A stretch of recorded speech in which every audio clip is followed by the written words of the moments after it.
ব্যাংকে ঢুকেছে। আজ এমপিও শিক্ষকদের আগস্ট মাসের বেতন ও বাড়ি ভাড়া 20% ব্যাংকে পৌঁছেছে। দর্শক, বিস্তারিত আলোচনা শুরু করার পূর্বে আপনারা যারা এখন পর্যন্ত আমাদের চ্যানেলটি সাবস্ক্রাইব করেননি, দয়া করে সাবস্ক্রাইব করে পাশে থাকা বেল আইকনটি অল করে দিন। মাধ্যমিক ও উচ্চশিক্ষা প্রতিষ্ঠানের শিক্ষকদের বেতনের অনুমোদন ও 20% বাড়ি ভাড়া প্রদানের অনুমোদন দিয়েছে অর্থ মন্ত্রণালয়।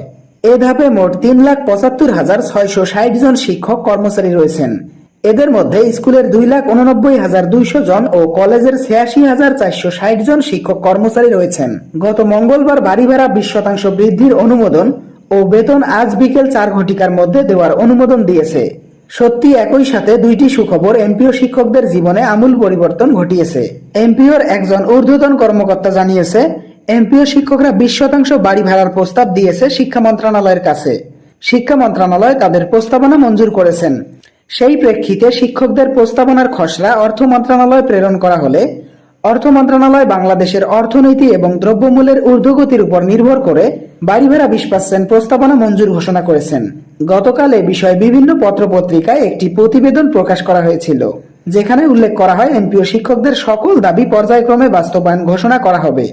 দর্শক, ভিডিওটি চলাকালীন সময় বরাবরই ছোট্ট একটি রিকোয়েস্ট করতেছি, যারা এখন পর্যন্ত আমাদের চ্যানেলটি সাবস্ক্রাইব করেননি, দয়া করে সাবস্ক্রাইব করে পাশে থাকা বেল আইকনটি অল করে দিন।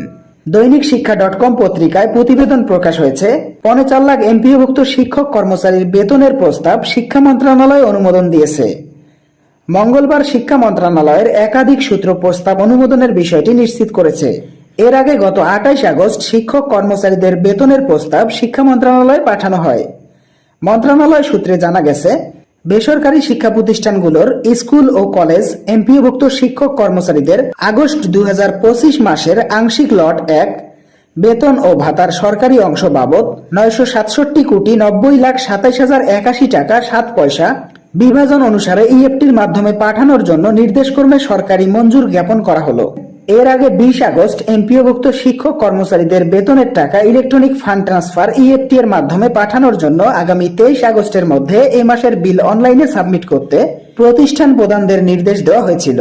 একই সঙ্গে উদ্দেশ্য প্রণোদিত ভুল তথ্য দেওয়ার কারণে কোনো শিক্ষক কর্মচারীর এমপিওর টাকা ইএফটিতে পাঠানো না হলে তার দায়ভার প্রতিষ্ঠান প্রধানের উপর বর্তাবে বলে জানানো হয়েছিল। এমপিও শিক্ষকরা তাদের বেতন প্রতি মাসের 5 তারিখের মধ্যে পাওয়ার কারণে অনেক সন্তুষ্টি প্রকাশ করেছেন। যেহেতু এমপিও শিক্ষকরা দীর্ঘদিন থেকে অবহেলার শিকার তাদের বেতন এবং ভাতা নিয়ে, তাই এমপিও শিক্ষকদের সকল অবহেলা দূর করার জন্য মাউসি কর্তৃপক্ষ যথেষ্ট চেষ্টা চালিয়ে যাচ্ছেন। বাড়ি ভাড়া বৃদ্ধির সঙ্গে সঙ্গে জাতীয়করণ করার বিষয় 2025 সালের শেষের দিকে একটি নতুন সিদ্ধান্ত জানা হবে।